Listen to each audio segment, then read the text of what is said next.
মুখটাই দিয়েছে আর ভাই ঠিক আছে না না ওইটা ঠিক আছে টানো টানো ধর না যাই পাই করে চিপে রাখো পাই করে টান টান টান টান টান ধরে রাখো না এসে রাখো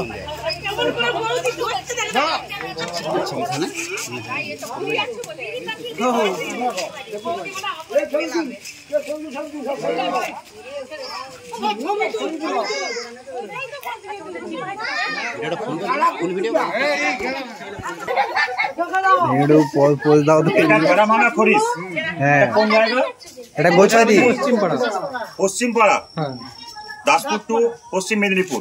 এখান থেকে কে ফোন করেছিলেন? কি নাম?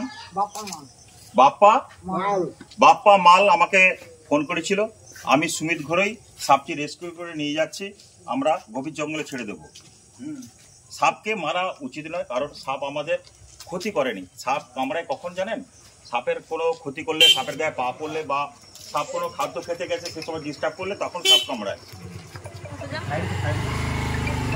সাপের বিষ থেকে অনেক রকমের ঔষধ তৈরি হয়, তাই সাপকে বাঁচিয়ে রাখা আমাদের খুব গুরুত্বপূর্ণ দরকার। সাপ কামড়ালে আপনারা কি করবেন? সোজা হাসপাতাল, এখানে স্থানীয় হসপিটাল সোনাখালী, সবার আগে হসপিটাল, কাউকে কিছু না বলে সোজাসুজি হসপিটাল। কারণ সাপ কামড়ালে বিষের জ্বালায় যত লোক না মারা গেছে, ইতিপূর্বে যা রিপোর্ট আমাদের কাছে, হার্ট ফেল করে বেশি লোক মারা গেছে ভয়ে, আতঙ্কে। তাই সাপ কামড়ালে কাউকে আতঙ্কিত না করে, তাকে ভয় না দেখিয়ে সোজা হসপিটাল, টাকা কোটি বাঁধন না দিয়ে সোজা হসপিটাল। আর আপনাদের এলাকায় সবার আগে বলি, 1 কিলো চুন তার সঙ্গে 250 ব্লিচিং পাউডার মিশাবেন। 1 কিলো চুন 250 ব্লিচিং পাউডার একটা বালতিতে 20 লিটার জলে মিশাবেন। মিশিয়ে হাত না দিয়ে মগে করে ছড়িয়ে দেবেন, তাহলে সাপের উপদ্রবটা কম হবে। না, শুকনাতে কাজ ভালো হবে না। 1 বালতি জল নেবেন, 1 কিলো গুঁড়া চুন নেবেন, 250 ব্লিচিং পাউডার নেবেন, গুলিয়ে দেবেন। হাত দেবেন না, হাতটা পুড়িয়ে যেতে পারে। তাই জলে দিয়ে ফুটবে, সেটা মগে করে ছড়িয়ে দেবেন।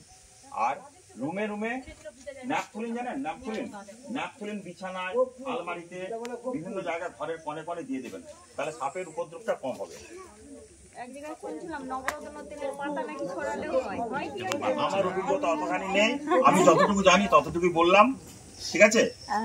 আর এই দৃশ্যগুলো দেখতে পাবেন আকাশ পাইরেসি ইউটিউব চ্যানেল বা ফেসবুক, আকাশ পাইরেসি ফেসবুক করবেন, দেখতে পাবেন। আছে। আর আমার নাম্বার হলো 9609283521। এই নাম্বারে যোগাযোগ করবেন। দিবারাত্রি সাপ আমরা রেস্কিউ করে নিয়ে যাই, আমরা গভীর জঙ্গলে ছেড়ে দেই।